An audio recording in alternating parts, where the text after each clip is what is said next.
지난주 우리는 하나님의 은혜가 정말 공짜입니까? 라는 질문을 가지고 사무엘하 7장 말씀을 묵상해 보았습니다. 사무엘하 7장에서 하나님께서는 다윗 가문과 그의 후손들이 다스리는 나라에게 영원토록 복을 주시겠다라고 약속해 주셨습니다. 그런데 하나님께서는 다윗과 그의 가문을 복 주시겠다라고 약속하신 이유가 다윗이 하나님을 위한 특별한 집을 지어드렸기 때문이 결코 아니었습니다. 천천의 순양, 만만의 기름을 다윗이 그동안 열심히 정성껏 하나님 앞에 드렸기 때문도 아니었습니다. 다윗이 여호와 하나님의 목소리에 늘 귀 기울이는 사람이었으며 또한 그가 듣고 깨달은 하나님의 말씀에 기쁨으로 순종하는 사람이었기 때문일 것입니다. 잠시 사무엘이 다윗 직전 왕이었던 사울에게 했던 말을 찾아서 한번 읽어보겠습니다. 사무엘이 이르되 여호와께서 번제와 다른 제사를 그의 목소리를 청종하는 것을 좋아하심같이 좋아하시겠나이까? 순종이 제사보다 낫고 듣는 것이 순양의 기름보다 나으니 이는 거역하는 것은 점치는 죄와 같고 완고한 것은 사신 우상에게 절하는 죄와 같음이라. 왕이 여호와의 말씀을 버렸으므로 여호와께서도 왕을 버려 왕이 되지 못하게 하셨나이다 하니, 하나님께는 우리가 하나님의 말씀에 순종함이 수천 수만의 제사 예배를 드림보다 더 기뻐하시고 저와 여러분이 하나님의 말씀을 듣는 것이 순양의 기름과 같은 값비싼 헌물을 바치는 것보다 더 좋아하신다라는 말씀입니다. 지난주 다윗도 마찬가지였습니다. 다윗이 하나님께 좋은 집을 지어준다고 약속했기에 하나님께서 그를 복주시겠다라고 말씀하신 것 아니었습니다.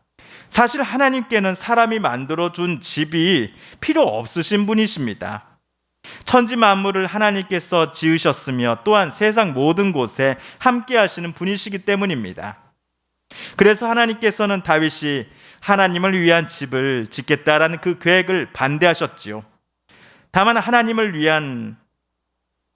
향한 사랑과 경외심이 다윗의 마음에 가득하다는 것을 하나님께서는 잘 아시기에 다윗은 물론이요 그의 후손들에게 영원히 복 주겠노라고 하나님은 지난주 약속하셨던 거였습니다. 그런데 오늘 사무엘하 11장을 읽으실 때 우리 성도님들께서도 지난주와는 사뭇 다른 분위기를 느끼시지 않으셨습니까? 오늘 11장에서 다윗은 왕위에 오른 지 꽤 많은 해가 지난 때인 것처럼 보입니다. 다윗 당시 이스라엘과 주변 국가들은 매해 봄이 되면 치열한 전투를 치르곤 했습니다. 요즘도 이스라엘과 주변 국가들과의 상황은 그야말로 언제 터질지 모르는 화역과 같은데, 지금으로부터 약 3000년 전 가나안 땅의 정세는 더 심각했겠지요. 1절을 보시면 이번 봄에도 다윗은 그의 충직한 국방장관인 요압에게 자기의 부하들과 온 이스라엘의 군대들을 맡기고 출전시켰습니다. 이때 다윗의 군사들은 암몬 사람들을 무찌르고 암몬의 주요 도시인 라빠를 포위하였습니다. 당시 암몬의 왕은 하몬이었는데 자기 아버지의 장례식 때 조문 왔던 다윗의 신하들에게 모욕을 주었습니다.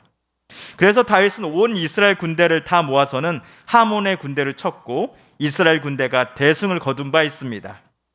그리고 다시 찾아온 봄에 다윗은 요압을 시켜서 암몬을 또다시 치게 했던 것입니다. 그런데 이번 봄 이스라엘과 암몬 사이에 제2차 전투가 한참일 때 다윗은 오늘 어디에 있었습니까? 전쟁터입니까? 아니었습니다. 그는 예루살렘 궁에 그대로 남아 있었습니다. 요압은 암몬으로 군사들을 이끌고 나가고 다윗은 궁에 남아 있었습니다. 매번 전쟁터에서 군사들과 함께 야영을 하던 다윗에게는 편안한 숙소는 익숙하지 않았을 것입니다. 게다가 전쟁터에 나가 있는 요압과 군사들 걱정까지 도저히 잠을 이루지 못한 다윗은 시원한 밤 공기나 한번 쐬보자 하면서 침상에서 일어나 왕궁 옥상으로 나아갔습니다. 이때 다윗은 아름다운 한 여인이 목욕을 하는 것을 보게 됩니다. 다윗은 신하를 보내었습니다. 그 여인이 누구인지 알아보라고 말입니다. 그녀의 이름은 밧세바였습니다. 엘리암의 딸이고 햇사람 우리아의 아내였습니다. 무엇보다 중요한 것은 그녀가 한 남자의 아내였다라는 사실입니다. 물론 다윗도 당시 2명의 아내가 이미 있었지요. 그런데도 다윗은 사람을 또 밧세바에게 보냅니다. 여인을 왕궁으로 데려오라고 명령하였습니다. 왕궁에 도착한 밧세바와 다윗은 그날 밤 정을 통하고는 동이 틀 무렵 다윗은 그녀를 자기 집으로 되돌려 보냅니다. 여인과 그녀의 남편에 대한 어떤 위로나 죄송한 마음도 표현하지 않고 다윗은 밧세바를 왕궁에서 떠나게 합니다. 그날 밤 자기 속에 끓어오르는 그 정욕들을 모두 해결하는 것으로 다윗은 그만이었기 때문입니다. 당시만 하더라도 밧세바를 왕궁에서 만나는 일은 오늘이 처음이자 마지막이 될 거야 라고 다윗은 생각했을 겁니다. 그런데 몇 달 후 밧세바가 보낸 사람이 왕궁에 찾아와서는 충격적인 소식을 다윗에게 전합니다. 저희 주인 밧세바께서 임신을 하셨다라는 것을 왕께 알려드립니다. 정황상 다윗도 밧세바가 이번에 뵌 아기가 자기 아이라는 것을 인정할 수밖에 없었습니다. 밧세바가 월경이 끝났을 때 다윗은 그날 밤 관계를 가졌고 또한 그녀의 남편 우리아는 집을 비우고는 몇 달째 전쟁터에서 요압과 함께 있었기 때문이었습니다. 다윗은 조급해졌습니다. 전령을 전쟁터에 나간 요압 장군에게 보냈습니다. 햇사람 우리아를 즉시 이스라엘 궁으로 되돌려 보내라. 암몬과의 전쟁이 한참 중인데도 자기 혼자만 이스라엘로 복귀 명령을 받았기에 우리아는 고개를 갸우뚱했을 겁니다. 혹시라도 내가 무슨 잘못을 해서 다윗 왕께 미움을 산 것 아닐까 하는 염려 때문에 말이지요. 이스라엘에 도착한 우리아에게 다윗은 직접 명령을 내립니다. 우리아, 이제 그대의 집으로 내려가서 목욕을 하고 쉬어라. 왜 이런 명령을 다윗이 내렸는지 여러분 다 아시겠지요? 우리아에게 아내 밧세바와 잠자리를 갖게 하고선 그녀가 남편의 아이를 이번 기회에 뵌 것이다 라고 꾸미기 위해서였습니다. 하지만 충직한 신하 우리아는 자기 집으로 내려가지 아니하고 왕궁 문에서 다른 부하들과 함께 수경을 하였습니다. 전쟁터에 두고 온 동료들을 생각하니 자기만 집에 돌아와 아내와 잠자리를 가진다는 게 우리아는 너무나 미안했기 때문이었습니다.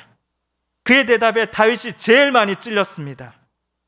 자기 백성들은 무서운 전쟁터로 다 내보내고 정작 다윗 본인은 타인의 부인과 부적절한 관계를 맺었기 때문이었습니다. 우리아는 다윗의 명령에도 불구하고 그 다음날 밤도 밧세바가 기다리는 집으로 되돌아가지 않고 왕궁 주변 신하들이 머무는 군사 숙소에서 잠을 청했습니다. 다른 예 같았으면 다윗은 우리아의 이런 마음을 칭찬하고 그에게 큰 상을 내렸을 것입니다. 하지만 오늘 다윗은 우리아의 말과 행동에 너무나 양심이 찔렸습니다. 그러다가 자기 안에 숨기고 있었던 더러운 과거가 우리아의 말과 행동 하나하나와 너무나 대조되는 것에 다윗은 점점 기분이 나빠지기 시작하였습니다. 감히 신하 주제의 왕보다 더 고귀하게 살려고 해? 이것 봐, 난 과거에 하나님께로부터 나와 우리 후손들을 영원히 지켜주시겠다라고 하는 그 약속을 받은 사람이라고. 이런 내 앞에 감히 부한 녀석이 나보다 더 거룩하고 진실하고 신실하게 살려고 해? 다윗이 우리아를 바라보면서 느끼는 감정들을 풀어 써보면 대략 이런 느낌이었을 겁니다. 질투심, 양심이 찔림, 죄책감, 그리고 증오와 적개심, 창피함. 이런 감정들을 어떻게 해결하기를 하나님께서는 이 순간 다윗에게 원하셨을까요? 아마도 우리 성도님들이 생각하신 바와 비슷하게 하나님께서는 다윗에게 원하셨을 것 같습니다. 그러나 다윗은 하나님께서 예상하는 바와는 정반대의 결정을 내립니다. 14, 15절을 제가 읽어보겠습니다. 아침이 되매 다윗이 편지를 써서 우리아의 손에 들려 요압에게 보내니 그 편지에 써서 이르기를 너희가 우리아를 맹렬한 싸움에 앞세워 두고 너희는 뒤로 물러가서 그로 맞아 죽게 하라 하였더라. 아마 우리 성도님들께서는 너무나 당황스러우셨을 겁니다. 이 편지를 쓴 사람이 정말 다윗 맞습니까? 충직한 신하여 군사인 우리아는 아무것도 모른 채 다윗이 써준 편지를 들고서는 전장으로 복귀하였습니다. 편지를 받아본 요압은 다윗의 명령을 그대로 이행하였습니다. 우리아를 사지로 내몰아 죽게 만들라라는 이 악한 계획에 요압도 찬성한 것입니다. 다윗이 짜고 요압이 실행한 이 무서운 판에 휩쓸린 우리아는 결국 전사하고 맙니다. 전령이 우리아의 전사 소식을 왕에게 전할 때에 다윗은 표정 관리를 하며 이렇게 말하였습니다. 전령, 너는 내 말을 요압에게 똑똑히 전해라. 요압, 너는 이 일로 걱정하지 말라. 칼은 이 사람이나 저 사람이나 삼키느니라. 요압 장군이 전령에게서 이 말을 들었을 때에 요압은 쓴 웃음을 지어 보였을 것입니다. 다윗은 밧세바를 위로하며 우리아의 장례를 치러줬습니다. 아마도 국가장으로 성대하게 치러졌을 것 같습니다. 전쟁터에 나간 군사를 중간에 불러다가 휴가를 준 왕, 다시 나간 이 전쟁터에서 전사한 군사의 장례를 이토록 성대하게 치러준 왕, 백성들 사이에 이 소식이 돌며 백성들은 크게 감동했을 겁니다. 역시 우리 다윗 왕 짱! 게다가 장례가 끝나자 홀로 남은 밧세바를 다윗은 자기 아내로 삼는 게 아닙니까? 수많은 이들이 우리아의 죽음에 애통해하면서도 동시에 다윗 왕의 배려에 백성들은 칭찬하는 것을 멈추지 않았을 것입니다. 하지만 여호와는 다윗이 오늘 행한 모든 이들을 악하다고 말씀하셨습니다. 다윗이 사람들은 속일 수 있었을지언정 하나님마저도 속일 수는 없었습니다. 다윗은 이 모든 일을 하나님께서 안 보실 때 몰래 다 처리하였다, 완전 범죄를 이루었다라고 생각한 것 같지만 그것은 착각이었습니다. 다윗은 후에 쓴 시편 14편에서 이렇게 고백합니다. 어리석은 자는 그의 마음에 이르기를 하나님이 없다 하는도다. 그들은 부패하고 그 행실이 가증하니 선을 행하는 자가 없도다. 행악자는 가난한 사람의 계획을 늘 좌절시키지만 주님은 가난한 사람을 보호하신다. 적어도 오늘 하나님께서는 누구의 편이십니까? 다윗의 편입니까? 다윗은 먼저 하나님을 오늘 저버렸습니다. 자기의 행동, 생각, 판단 모든 것에서 오늘 다윗은 하나님의 뜻과는 정반대의 것들을 제일 우선순위로 삼고 그것을 위해 모든 일들을 결정해 나갔습니다. 하나님께서 다윗과 그의 후손들에게 복을 약속하셨을 때 하나님이 보시고 감동하셨던 다윗의 진실함과 신실한 거룩함을 오늘 다윗에게는 찾아보실 수 없었기 때문이었습니다. 적어도 오늘 하나님은 다윗의 편이 아니라 다윗이 죽인 우리아의 편이셨습니다. 지난주 본문의 다윗과 오늘 주일 본문의 다윗은 동명이인이 결코 아닙니다. 둘 다 같은 사람입니다. 다른 점이 있다면 지난주 다윗은 하나님만을 바라보며 하나님을 찾는 자였다 한다면 오늘 주일 다윗은 하나님을 저버리고 하나님으로부터 멀리 떠나고자 하는 사람이었다는 점입니다. 그의 욕심과 욕망이 수많은 이들을 죄악의 길로 초대했습니다. 다윗의 욕망이 어떤 가정의 행복을 빼앗았고 깨트려버렸고 어떤 일을 죽음으로 내몰았습니다. 다윗은 이런 자신을 가리켜 후대에 어리석은 자라고 표현합니다. 성경이 말한 바 어리석은 자는 세상 지식 없으며 시험 성적 안 좋은 사람, 그런 사람을 가리키는 것 아닙니다. 그의 마음속에 하나님이 없다라고 생각하면서 부패하고 가증한 일들을 서슴지 않는 이들을 가리켜 성경은 어리석은 자라고 말합니다. 종교개혁자 마틴 루터는 새가 머리 위를 지나가는 것은 막을 수 없다. 그러나 내 머리 위에 둥지를 트는 것은 막을 수 있다라고 말하였습니다. 루터가 말한 새는 사람들을 찾아오는 유혹과 악한 마음, 정욕과 불의함 등등의 것들일 것입니다. 새가 우리의 머리와 마음, 눈앞을 지나가는 것을 저와 여러분은 막을 수는 없다고 할지라도 그 새가 우리의 마음의 집을 짓게 해서는 안 될 것입니다. 왜냐하면 우리는 그 집 짓는 것을 막을 수는 있기 때문입니다. 오늘 읽은 말씀을 통하여 우리들의 삶을 진지하게 말씀 앞에 통찰해 보시지 않으시겠습니까? 우리는 오늘 하나님 편에 서 있는지 아니면 최근 하나님이 없다 생각하고서 우리 뜻대로 살고자 했던 사람이었는지를 오늘 읽은 성경 말씀을 통하여 겸손히 우리 자신을 되돌아보고 싶습니다. 지난주와는 전혀 다른 다윗의 모습 속에서 하나님께서 저와 여러분에게 들려주시고자 하는 말씀을 우리 마음속에 새겨보길 원합니다. 하지만 성도 여러분, 유혹과 악한 마음들이 우리의 마음속에서 집을 혹시라도 세우고자 할 때에 우리가 그것들을 무너뜨릴 수 있기를 하나님은 저와 여러분에게 원하고 계십니다.